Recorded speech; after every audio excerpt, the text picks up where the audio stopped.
Welcome to King of Review. I'm Kim, and in today's Introduction to Biology lesson, we're going to be discussing the characteristics of life.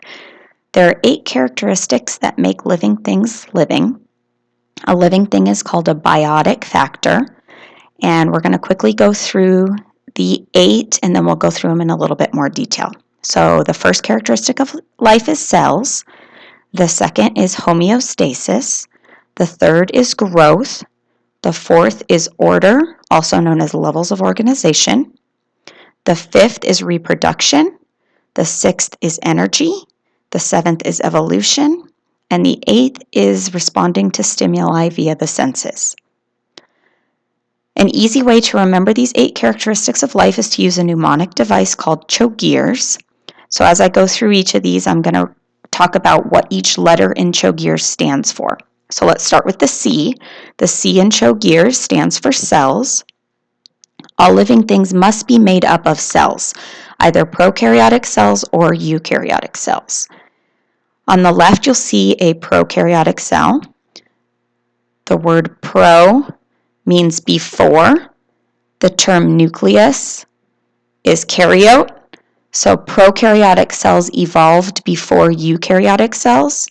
Eukaryotic cells contain a nucleus. The prefix "eu" means true, and once again, nucleus, so eukaryotic cells contain a true nucleus. And if you look in the center of that eukaryotic cell, you'll see a purple sphere. That purple sphere is the nucleus, and that identifies a cell as eukaryotic. Eukaryotic cells also tend to be more complex than prokaryotic cells, where prokaryotic cells are simpler.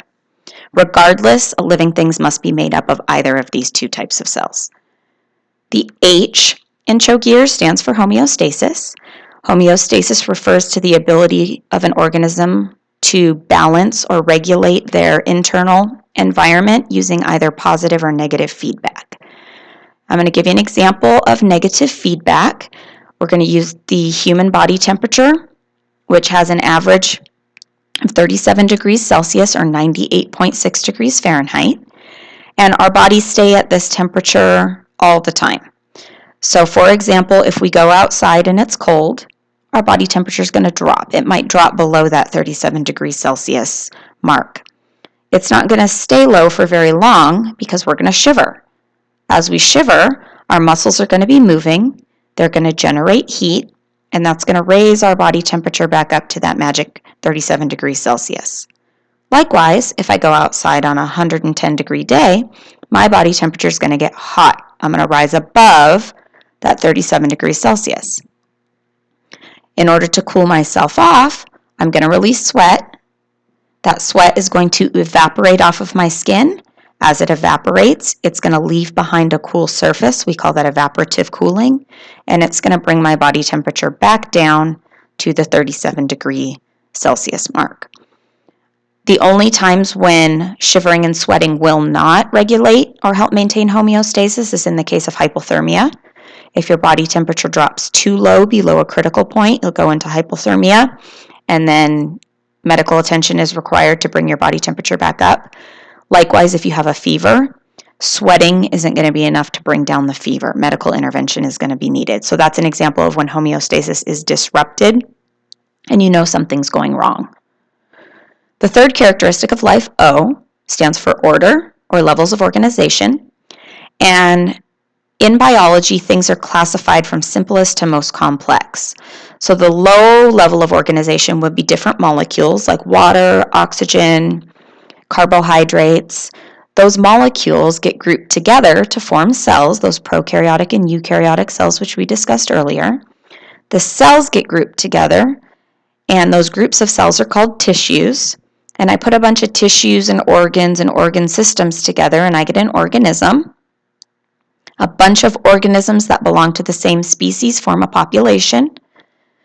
Populations get together to form communities. Communities, when they interact with abiotic or non-living factors, are at the ecosystem level. And then lastly, we have the biosphere, which would be the whole entire planet Earth and the atmosphere surrounding it. And as I go from different levels, from smallest to largest, I'm going to have different properties emerge. And what that means is a cell is different from a molecule. Even though molecules comprise the cell, the property of the cell is different from the molecules. Cells themselves are living, molecules are not. The fourth characteristic of life is G, and this stands for growth.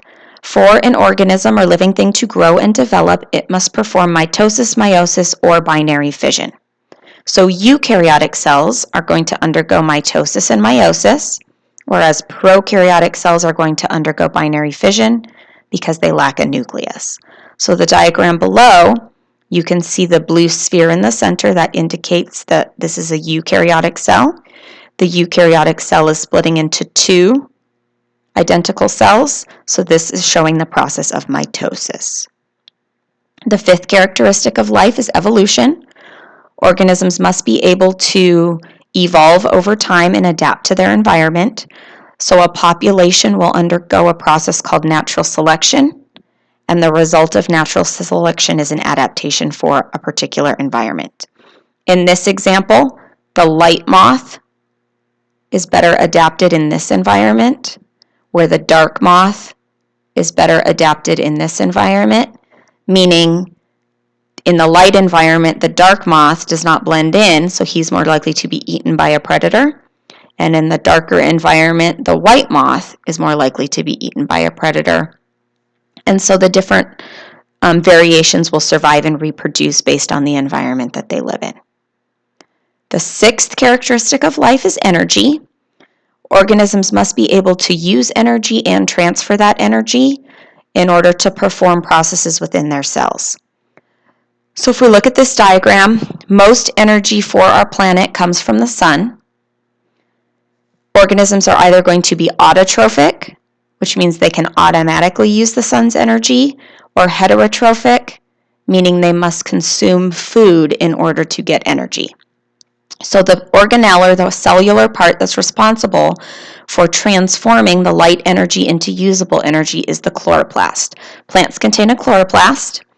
They're going to intake that sunlight along with carbon dioxide and water, and they're going to convert the water and the carbon dioxide into glucose. Glucose is sugar. Sugar and oxygen are then going to enter a cellular part called the mitochondria. That mitochondria is going to create chemical energy, which is usable and is scientifically referred to as ATP. This ATP is energy that the cell can now use. Autotrophic organisms, like plants, contain both a chloroplast and the mitochondria, making them not dependent on anything except the sun. Heterotrophic organisms do not contain a chloroplast, they only contain a mitochondria, making them dependent on eating glucose. They cannot generate the glucose themselves. The seventh and eighth characteristics of life are the R and the S of Chogiers. The R stands for reproduction. In order for living species to maintain their survival, they have to be able to reproduce. Some organisms, like bacteria, prokaryotic cells, reproduce asexually via that process, binary fission, and many organisms reproduce sexually, which generates a lot of variation in the population. And the last characteristic of life is S for stimuli. Organisms must be able to respond to external stimuli. So both internal and external signals that the organism is involved with throughout a day. So for example, an external stimulus would be something that we respond to either by hearing, seeing, tasting, touching. Whatever the stimulus is, we can either avoid the stimulus or go towards the stimulus to respond to it. An internal stimulus would be an example of your blood sugar. When it drops, you get hungry, and you respond to that hunger by eating. So in order to survive, living things must be able to respond to both internal and external signals. So very quickly, remember the C stands for cells, H homeostasis, O order, G growth, E evolution, E energy, R reproduction, and S stimuli. I hope you found this helpful, and I'll see you next time.